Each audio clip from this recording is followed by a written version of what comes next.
സാമ്പത്തിക ധവളപത്രം പാർലമെന്റിൽ അവതരിപ്പിച്ച കേന്ദ്രം എൻഡിഎ സർക്കാരിന്റെ 10 വർഷവും യുപിഎ ഭരണകാലവും താരതമ്യം ചെയ്തുകൊണ്ടാണ് ധവളപത്രം. പി ബസന്ത് വിവരങ്ങളുമായി ചേരുന്നുണ്ട്. ബസന്ത്, എന്തെല്ലാം കാര്യങ്ങൾ സൂചിപ്പിക്കുന്നു? യുപിഎ സർക്കാരിന്റെ കാലഘട്ടത്തിൽ, അതായത് 2004 മുതൽ 2014 വരെയുള്ള കാലഘട്ടത്തിൽ 10 കൊല്ലത്തെ സാമ്പത്തിക സ്ഥിതിയാണ് ഇപ്പോൾ പുറത്തുവിട്ടിരിക്കുന്നത്.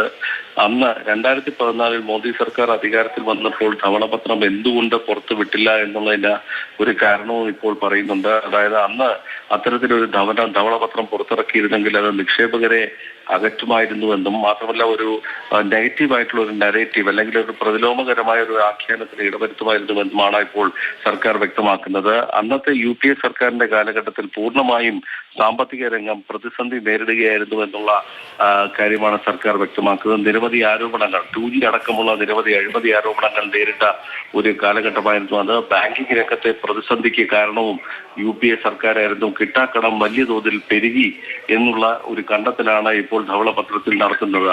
സാമ്പത്തിക രംഗത്തെ പരിഷ്കാരങ്ങൾ യുപിഎ സർക്കാർ 2004 തന്നെ ഉപേക്ഷിച്ചത് വലിയ തോതിൽ തിരിച്ചടിയായി എന്നും ധവളപത്രത്തിൽ പറയുന്നുണ്ട്. നാളെ ധവളപത്രം ലോക്സഭയിൽ ചർച്ചയ്ക്കെടുക്കുകയാണ്. അവസാന ദിവസമാണ് നാളെ പാർലമെന്റിന്റെ.